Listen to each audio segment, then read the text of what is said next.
3 jours en France. Du mercredi 20 au vendredi 22 septembre 2023, le roi Charles III et la reine Camilla vont enchaîner les rendez-vous à Paris, Versailles et Bordeaux. 3 villes où le commun des mortels peut croiser le souverain et son épouse.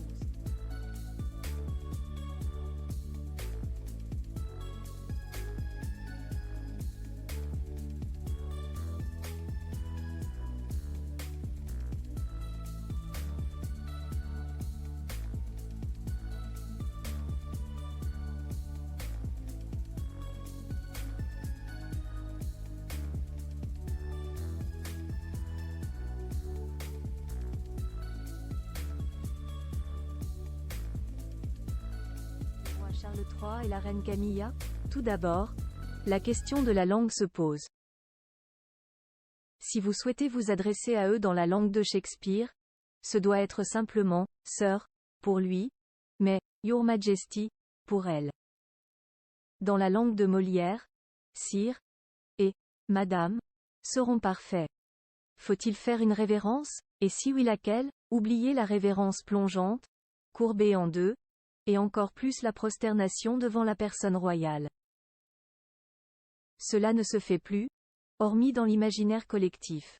Si vous êtes un homme, baisser légèrement la tête suffit largement face au roi Charles III. Ce que les Britanniques appellent « tout beau », qui se traduit par « incliner la tête », nous a précisé Stéphane Bern, ajoutant que si vous êtes une femme, il convient de faire un curtsy. Un terme qui vient du mot courtoisie, courtésy, en anglais, et qui consiste en un léger ploiement du genou. On peut aussi s'incliner sur la main de la reine, a-t-il souligné. Mais uniquement dans les règles de l'art du baise-main, en évitant d'embrasser, ni bien évidemment de lécher, la dite main. Peut-on toucher ces royales personnes? Si tout le monde savait qu'on ne touchait pas sa gracieuse majesté, la reine Elisabeth II, les choses sont bien différentes avec son fils aîné.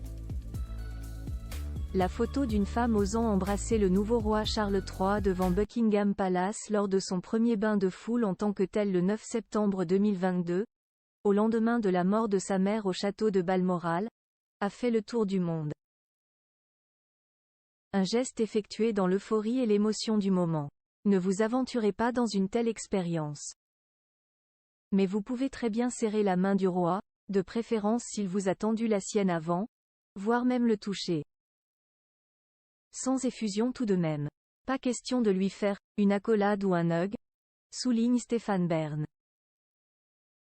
Photo, selfie, autographe. Lors de sa visite en France, le monarque et sa femme devraient, selon les prévisions, s'adonner à 1 voire 2 bains de foule. Un à Paris, l'autre à Bordeaux. Certains fans ou simples badauds seront aussi postés aux abords des lieux où ils sont annoncés. Sachez qu'il vous est bien évidemment tout à fait possible d'immortaliser leur présence sur notre sol avec une photo ou une vidéo prise avec votre appareil ou votre smartphone si vous avez la chance de les voir ou même de les apercevoir de loin. Côté selfie, il semble que les anciens usages qui les interdisaient pour les membres de la famille royale britannique ne soient plus d'actualité.